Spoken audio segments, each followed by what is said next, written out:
નમસ્કાર વિદ્યાર્થી મિત્રો, ગયા લેક્ચરમાં આપણે ઉદાહરણ અને સ્વાધ્યાય 6.5ના કેટલાક એક્ઝામ્પલ જોઈ ગયા. એક્ઝામ્પલ 1 અને 2 જોઈ ગયા, પણ એમાં ફરી આપણે એક્ઝામ્પલ 1માં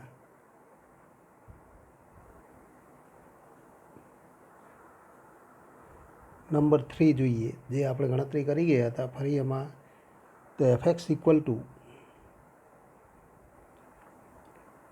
માઇનસ x માઇનસ 1નો સ્ક્વેર પ્લસ 10.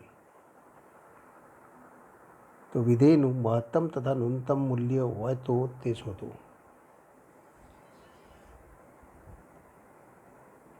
મહત્તમ તથા ન્યૂનતમ મૂલ્ય હોય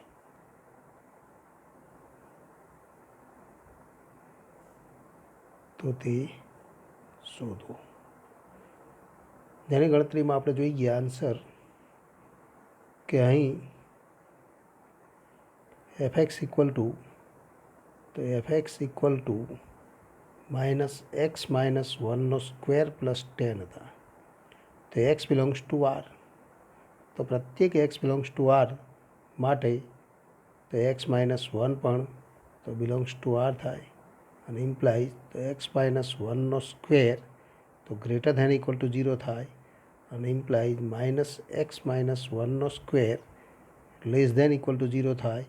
તો 10 માઇનસ એક્સ માઇનસ 1નો સ્ક્વેર બંને બાજુ 10 ઉમેરતા તો લેસ ધેન ઇક્વલ ટુ 10 થાય, પણ 10 માઇનસ એક્સ માઇનસ 1નો સ્ક્વેર એટલે કે એફએક્સ, તો f x less than equal to 10 થાય. એનો અર્થ કે તો એફએક્સનું મહત્તમ મૂલ્ય 10 કહી શકાય. માટે તો એફનું મહત્તમ મૂલ્ય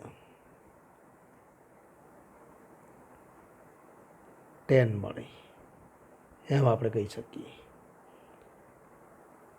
તથા તો નાનામાં નાનું મૂલ્ય તો એનું કોઈ અસ્તિત્વ નથી, કારણ કે જેમ તો એક્સ ટેન્સ ટુ ઇન્ફિનિટી અથવા તો જેમ limit x tense to infinity FX,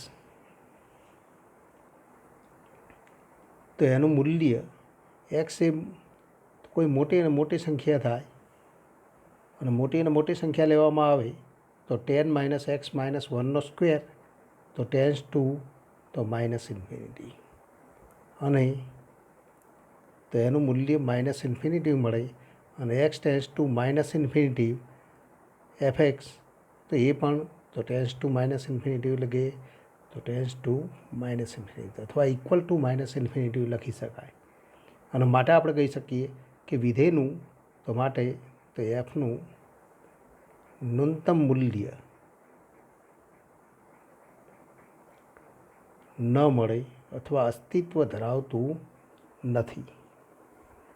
પણ અહીંયા તો આ વિધેયના ગુણધર્મના આધારે આપણે તો સાબિતી આપી. સાબિતીની તો અલગ અલગ 3 રીત છે. બીજી રીત તો પ્રથમ વિકલિત કસોટીના આધારે.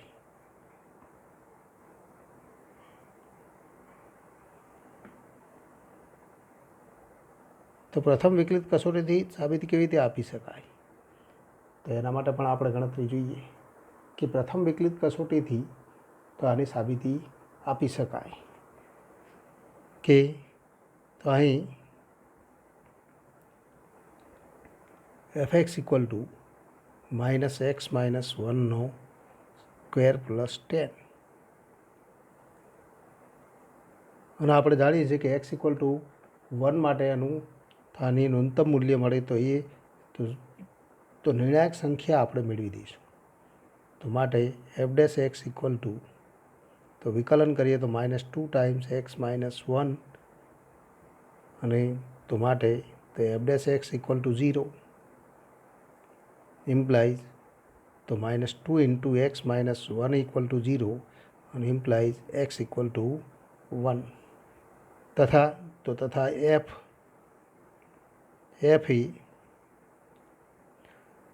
આરમાં વિકલનીય વિધેય હોવાથી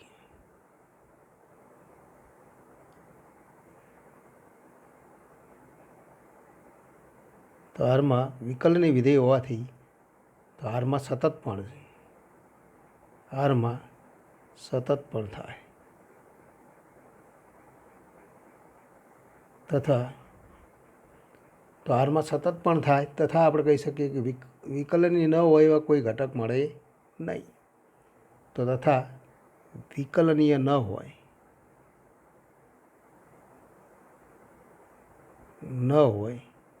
તેવા કોઈ ઘટક ન મળે. માટે તો x=1 એ એકમાત્ર નિર્ણાયક સંખ્યા. તો આ નિર્ણાયક સંખ્યા છે. તો x-1 તો એના ચિહ્નના આધારે તો આપણને 1 મળે. તો x=1 એ એકમાત્ર નિર્ણાયક સંખ્યા છે. તો હવે આપણે કહી શકીએ કે h>0 માટે તો કોઈક ધન પૂર્ણાંક, તો ધન પૂર્ણાંક h>0 અથવા x તો >1 તો એ પ્રમાણે આપણે લખવું હોય તો એ પ્રમાણે પણ લખી શકીએ. અથવા આપણે કહી શકીએ કે જો x>1 હોય તો 1 કરતાં મોટા ઘટકો માટે તો જો x>1 તો x-1 0 અને x-1 સ્ક્વેર તો તો 0 અને ઇમ્પ્લાઇઝ આપણે કહી શકીએ -x-1 સ્ક્વેર <0 અને ઇમ્પ્લાઇઝ તો બંને બાજુ તો 10 ઉમેરીએ તો 10 - x-1 સ્ક્વેર તો >10 તો એ 10 કરતાં નાનું. x એ 1 કરતાં મોટું હોય ને 1થી નજીક હોય ત્યારે આપણે ગણતરી કરીએ તો આપણે કહી શકીએ કે x એ 10 કરતાં નાનું થાય.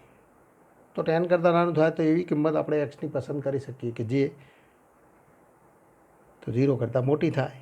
એનો અર્થ કે તો માટે તો fx <10 પણ fx ધન તો થઈ શકીએ તો fxનું ચિહ્ન ધન રહે. x 1 કરતાં મોટું હોય પણ x એ 1ની નજીક હોય તો 1ની નજીક હોય તો આ નાનું મૂલ્ય છે. માટે આપણે કહી શકીએ ઇમ્પ્લાઇઝ તો 0 <10 - x-1 સ્ક્વેર <10 અને માટે તો 0 fx તો fxનું ચિહ્ન ધન મળે તો એમ આપણે કહી શકીએ. અને x<1 તો તથા x<1 પણ x એ 1ની નજીક હોય. x એ 1ની નજીક અને તો 1ની નજીક અને 1 હોય તો 1ની નજીક અને 1ની તો આપણે કહી શકીએ કે 1 તો 1ની નજીક હોય પણ 1થી મોટો નાનું હોય. x<1 તો ઇમ્પ્લાઇઝ આપણે કહી શકીએ ઇમ્પ્લાઇઝ x-1 તો <0 પણ x-1 <0 તો x-1 સ્ક્વેર તો >0 અને ઇમ્પ્લાઇઝ -x-1 સ્ક્વેર તો <0 અને ઇમ્પ્લાઇઝ 10 - x-1 સ્ક્વેર <10 થાય. પણ 10 તો 0 કરતાં મોટો થાય એમ લઈ શકાય તો 0 <10 - x-1 સ્ક્વેર <10 અને ઇમ્પ્લાઇઝ તો 0 fx. fx એ 0 કરતાં મોટો થાય. અહીંયા પણ fx 0 કરતાં મોટો થાય. એનો અર્થ કે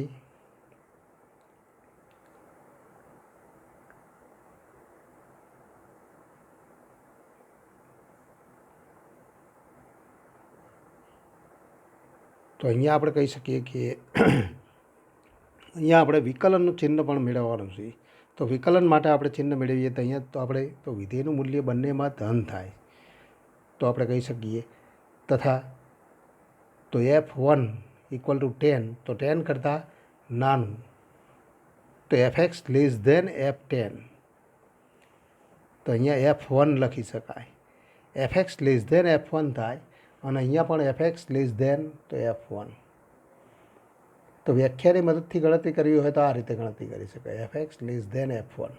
અને અહીંયા પણ fx લેસ ધેન તો x એ 1 કરતાં મોટું હોય તો fx લેસ ધેન f1 થાય, અને fx લેસ ધેન f1 થાય તો આ વ્યાખ્યાની મદદથી આપણે સાબિતી કરીએ.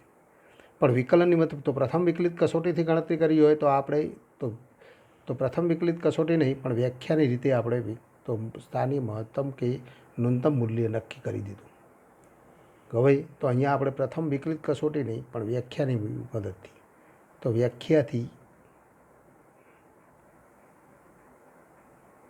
વ્યાખ્યાથી આપણે સાબિતી જોઈએ. હવે તો પ્રથમ વિકલિત કસોટીથી તો અહીંયા આપણે કહી શકીએ માટે fને તો x ઇક્વલ ટુ 1 આગળ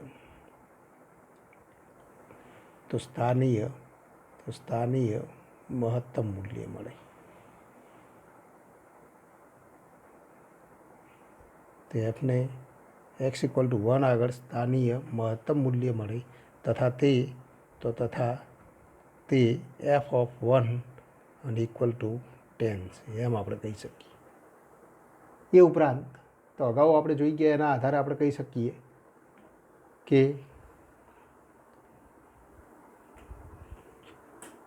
તો x ટેન્સ ટુ ઇન્ફિનિટી તો fx ટેન્સ ટુ તો માઇનસ ઇન્ફિનિટી, અને x tends to minus infinity એમ fx tends to minus infinity. તો માટે તો તથા તો એ પણ આપણે લખી શકીએ અને એના આધારે આપણે ગણતરી કરી શકીએ.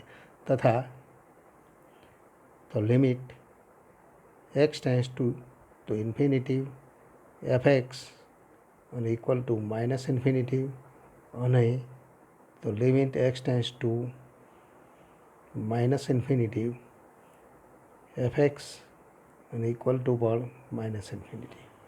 માટે fને ન્યૂનતમ મૂલ્ય ન મળે તથા તે મહત્તમ મૂલ્ય તો તથા એ મહત્તમ મૂલ્ય થાય fને તો ન્યૂનતમ મૂલ્ય ન મળે એમ કહી શકાય. હવે તો પ્રથમ વિકલિત કસોટી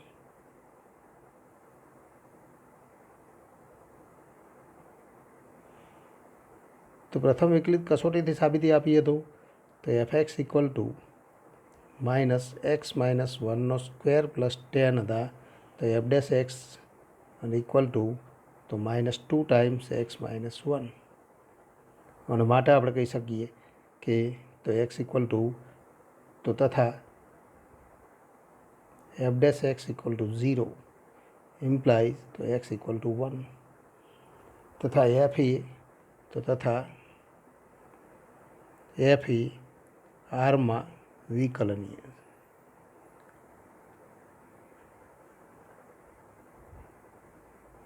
આરમાં વિકલની વિધેય અને માટે તો x ઇક્વલ ટુ 1 એ માત્ર એક નિર્ણાયક સંખ્યા.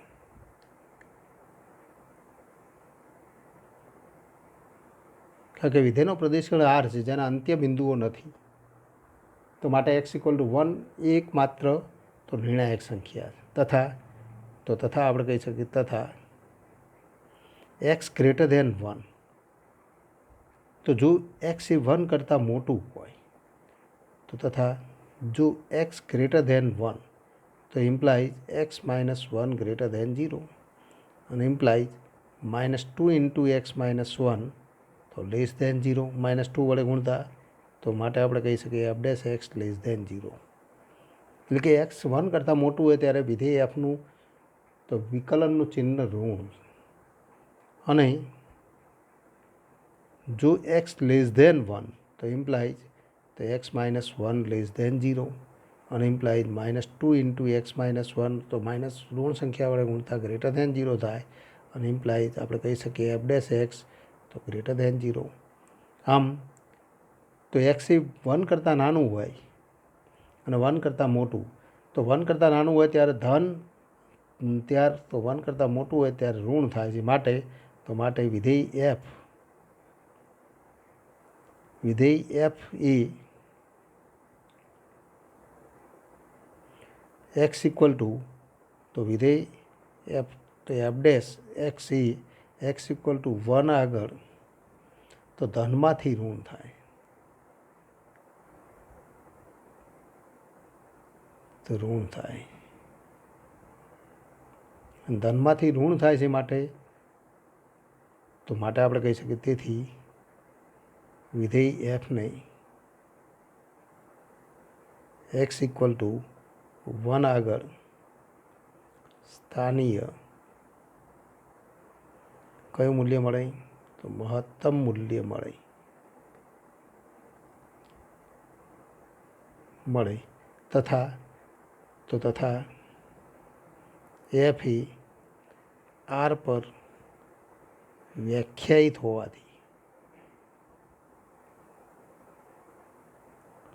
होवाथी तो विधेय एफ ए आर पर व्याख्यायित होवाथी तेना अंत्य बिंदुओ नहीं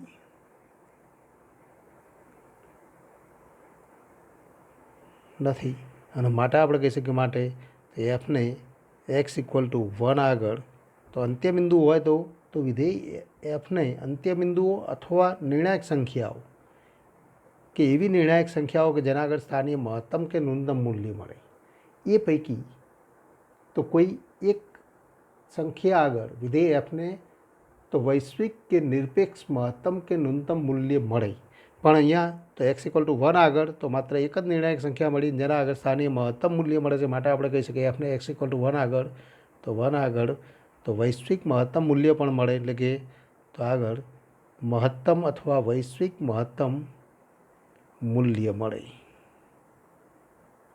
જેને આપણે तो वैश्विक पण कही सकीए तो वैश्विक महत्तम मूल्य મળે तथा एफ ने तो वैश्विक न्यूनतम मूल्य तो वैश्विक न्यूनतम मूल्य न મળે तो वैश्विक न्यूनतम मूल्य મળે एवी कोई संख्या अहींया मળી શકે नहीं। ये उपरांत कोईपण विधेय माटे तो वैश्विक महत्तम और न्यूनतम मूल्य तो आपेला विधेयना प्रदेशगण जो सवृत अंतराल होय तो अंत्य बिंदुओं अने ओपन इंटरवल ए बीना जे घटकों આગળ विधेय एफने स्थानीय महत्तम के न्यूनतम मूल्य મળે ए पैकी जे घटक આગળ सौथी महत्तम मूल्य अथवा न्यूनतम मूल्य મળતું હોય एना આગળ तो આપણે तो वैश्विक महत्तम के न्यूनतम मूल्य मेळवी शके। आ ज रीते द्वितीय विकलित कसोटीथी पण गणतरी करी शकाय। तो द्वितीय विकलित कसोटीथी पण तो આપણે तो गणतरी જોઈએ। तो हवेથી આગળ વધીએ तो અહીંયા 3-4 રીત આપણે જોઈ ગયા પણ 4 રીતમાંથી कोईपण एक रीतनो उपयोग करी शकाय। द्वितीय विकलित कसोटीथी तो आनुं महत्तम के न्यूनतम मूल्य मेळवी शकाय केम तो विधेय जो विकलनीय होय अने एनुं द्वितीय विकलन अस्तित्व धरावतुं होय त्यारे आपणे एनो उपयोग करी शकीए। तो अहीं आपणे आपेलुं छे के अहीं एफ ए तो विकलनीय विधेय छे अने द्वितीय विकलन पण अस्तित्व धरावे छे अने माटे तो अहीं f x equal to -x-1 plus 10 तो माटे एफ डैश एक्स एक तो इक्वल टू -2 टाइम्स x-1 और माटे f dash x equal to 0 implies तो x-1 इक्वल टू 0 और इम्प्लाइज x इक्वल टू 1 कारण के -2 नॉट इक्वल टू 0 तो माटे x इक्वल टू 1 ये निर्णायक संख्या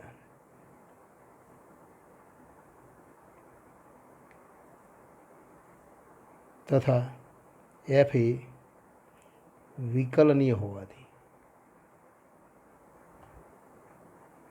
तेना प्रदेशगणों पर विकलनीय होवाथी तो मात्र एक्स इक्वल टू 1 एक ज निर्णायक संख्या मळी।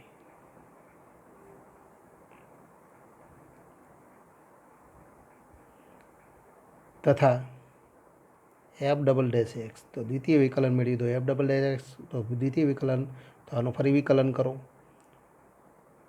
तो -2 इंटू तो 1 -0 तो -2 इंटू 1 एंड इक्वल टू -2 अने माटे तो एक्स इक्वल टू 1 माटे f double dash 1 and equal to -2 <0 અને માટે આપણે કહી શકીએ x ઇક્વલ ટુ 1 માટે તો એફને સ્થાનીય મહત્તમ મૂલ્ય મળે તથા તે એફ ઓફ 1 પણ એફ ઓફ 1 ઇક્વલ ટુ તો 0 પ્લસ 10 તો 0 પ્લસ 10 અને ઇક્વલ ટુ તો 10 છે. એ ઉપરાંત આપણે કહી શકીએ કે તો અહીં એફનો પ્રદેશગણ આર હોવાથી તો વિધેય એફને તો માત્ર ઘટક 1 આગળ સ્થાન તો વૈશ્વિક મહત્તમ કે ન્યૂનતમ મૂલ્ય મળે, પણ 1 આગળ તો કયું મૂલ્ય મળે છે? તો આર હોવાથી તેના અંત્ય બિંદુઓ ન હોવાથી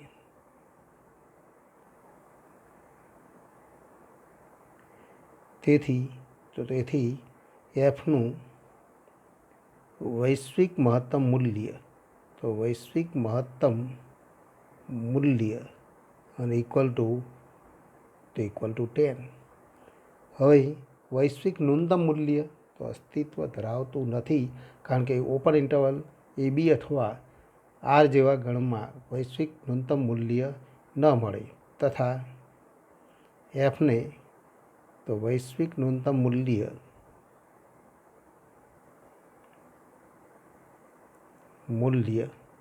ન મળે તથા તે x ઇક્વલ ટુ 1 માટે મળે એમ કહી શકાય. અહીંયા વૈશ્વિક ન્યૂનતમ મૂલ્ય ન મળે કારણ કે 10 કરતાં નાની તો તમામ કિંમતો 10 કરતાં નાની થાય અને નાનામાં નાની કિંમત માટે પણ તેથી નાનું મૂલ્ય ધરાવતી સંખ્યા મળે. તો આ 4 અલગ અલગ રીત આપણે જોઈ ગયા, જે આપણે એક્ઝામ્પલ જોઈ ગયા એમાં 4 રીત પૈકી કોઈ પણ રીતનો ઉપયોગ કરી શકાય. તો હવેથી આગળ વધીએ. Example number 3. નીચે આપેલા વિધેયોના સ્થાનીય મહત્તમ તથા સ્થાનીય ન્યૂનતમ મૂલ્ય હોય તો તે શોધો. તો અહીં આન્સર 1.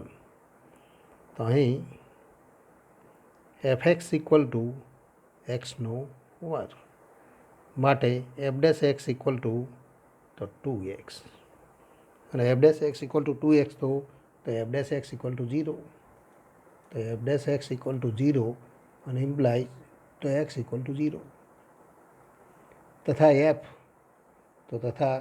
f એ તો fx એ વિકલનીય વિધેય આરમાં વિકલનીય વિધેય છે. વિકલનીય વિધેય હોવાથી x ઇક્વલ ટુ 0 એ એકમાત્ર નિર્ણાયક સંખ્યા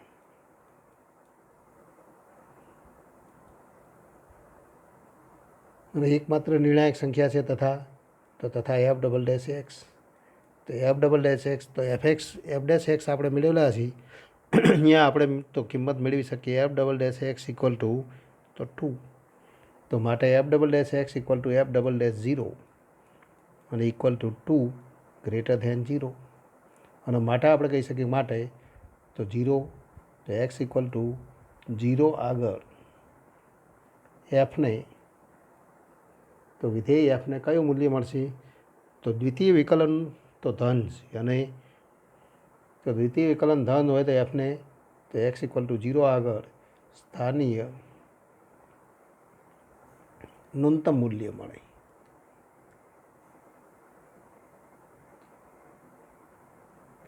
તથા તે એફ ઓફ 0 અને ઇક્વલ ટુ તો 0 તો વિધેય એફનું સ્થાનીય ન્યૂનતમ મૂલ્ય 0 મળે.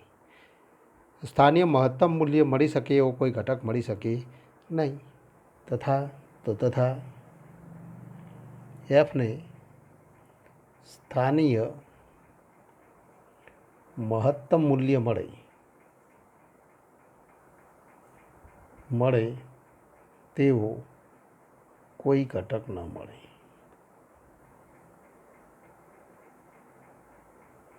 એ ઉપરાંત આપણે એ પણ કહી શકીએ કે x = 0 આગળ વિધેય એફને તો વૈશ્વિક ન્યૂનતમ મૂલ્ય પણ મળે. તો હમણાં આપણે અગાઉ તો એક્ઝામ્પલમાં જોઈ ગયા એ રીતે એની સાબિતી પણ આપી શકાય. હવેથી આગળ વધીએ. નંબર 3 તો એનો જવાબ જોઈએ. hx = sin x + cos x, જ્યાં તો આપણે કહી શકીએ કે જ્યાં 0 < x π/2. તો એનો પ્રદેશ ગણ આપણને આપેલો છે 0 થી π/2, ઓપન ઇન્ટરવલ 0 to π/2. તો અહીં વિકલન કરીએ તો માટે h' = સાઇનનું વિકલન cos અને cosનું વિકલન -sin, અને માટે h' = 0 ઇમ્પ્લાય તો cos x - sin x = 0, and implies sin x = cos x, and implies તો tan x = 1. sin upon cos એટલે કે tan x. sin x = cos x થાય એવા ઘટકો 0 થી π/2 માં આપણે જાણીએ, અને implies x = π/4. તો x = π/4 માટે તો તથા આપણે કહી શકીએ તથા hxc ઓપન ઇન્ટરવલ 0 to π/2 અથવા આરમાં વિકલનીય વિધેય, અને આ અંતરાલમાં તો વિકલનીય વિધેય છે માટે x = π/2 એ એકમાત્ર નિર્ણાયક સંખ્યા.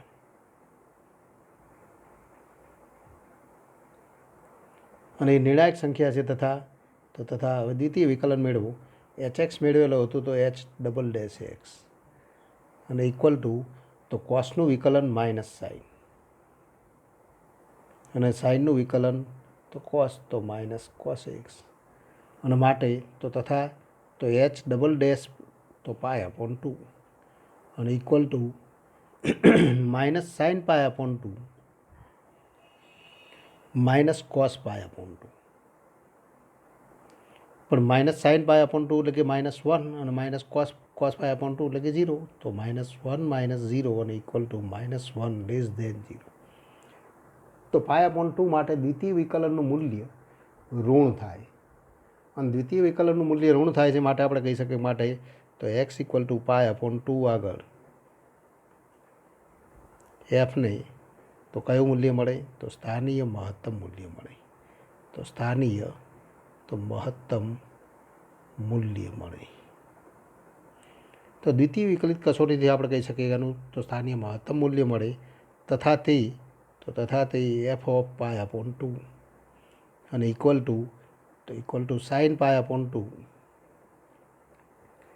પ્લસ cos π/2, પણ sin π/2 એટલે કે 1 + 0 અને ઇક્વલ ટુ તો 1 છે. તથા એફને સ્થાનીય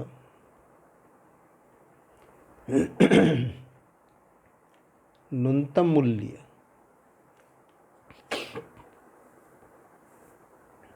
તો સ્થાનીય ન્યૂનતમ મૂલ્ય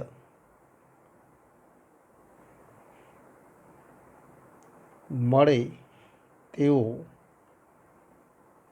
કોઈ ઘટક તો ઓપન ઇન્ટરવલ 0 to π/2 માં ન મળે. તો ઓપન ઇન્ટરવલ 0 to π/2 માં સ્થાનીય ન્યૂનતમ મૂલ્ય મળે એવો કોઈ ઘટક ન મળે, કારણ કે તો h'(x) તો ઓપન ઇન્ટરવલ 0 to π/2 માં તે સતત વિધેય, અને સતત વિધેય હોવાથી તો સતત વધતું અથવા ઘટતું તો કયા પ્રકારનું વિધેય છે આપણે અહીંયા તો વિકલનની મદદથી જોઈ શકીએ છીએ કે 0 થી π/2 માં વિકલનનું ચિહ્ન આપણે નક્કી કરી દઈએ તો એના આધારે આપણે તો કહી શકીએ. પણ અહીંયા 0 to π/4 આગળ એનું ન્યૂનતમ મૂલ્ય તો આપણે જોઈ ગયા કે આપણે ગણતરીમાં અહીંયા નિર્ણાયક સંખ્યા π/4, તો π/4 લખવાના છે. π/4 લઈએ તો તો h double dash pi upon 4 equal to minus sign pi upon 4 અને ઇક્વલ ટુ તો માઇનસ કોસ પાય અપોન 4. આની કિંમત મેળવવાની હતી. આપણે ગણતરી કરીએ તો કઈ કિંમત થાય? માઇનસ સાઇન પાય અપોન 4 માઇનસ કોસ પાય અપોન 4 એટલે કે -1 અપોન √2 -1 અપોન √2. અહીંયા -1 અપોન √2 મળશે એટલે કે -2 અપોન √2 અને -2 અપોન √2 તો -√2 મળે. એ પણ લેસ ધેન 0 છે. તો એફને x equal to pi upon 4 આગળ એફને સ્થાનીય મહત્તમ મૂલ્ય મળે. અને સ્થાનીય મહત્તમ મૂલ્ય મળે તો એ કેટલું થાય? તો સાઇન પાય અપોન 4 પ્લસ કોસ પાય અપોન 4 અને ઇક્વલ ટુ તો 2 અપોન √2. તો ઇક્વલ ટુ આપણે લખી શકીએ કે તો 2 અપોન 1 અપોન √2 પ્લસ 1 અપોન √2 તો 2 અપોન √2 અને ઇક્વલ ટુ તો ઇક્વલ ટુ √2. પણ સ્થાનીય ન્યૂનતમ મૂલ્ય મળે તેવું કોઈ ઘટક 0 ટુ પાય અપોન 2માં ન મળે. અહીંયા આપણે પાય અપોન 2 લખાઈ ગયું તો એ સુધારી આપણે ગણતરી કરીશું. તો આ પ્રમાણે આપણે સ્થાનીય મહત્તમ કે ન્યૂનતમ મૂલ્ય નક્કી કરી શકીએ. પણ આવા વિધેય માટે તો પાય અપોન 4 આગળ વિધેય એફનું સ્થાનીય ન્યૂનતમ મૂલ્ય મળે. પણ સ્થાનીય મહત્તમ મૂલ્ય 0 ટુ તો open interval 0 to pi upon 2 હોવાથી એનું સ્થાનીય મહત્તમ મૂલ્ય અહીંયા તો સ્થાનીય મહત્તમ મૂલ્ય મળે છે પણ સ્થાનીય ન્યૂનતમ મૂલ્ય મળી શકે એવો કોઈ ઘટક મળી શકે નહીં એમ આપણે કહી શકીએ.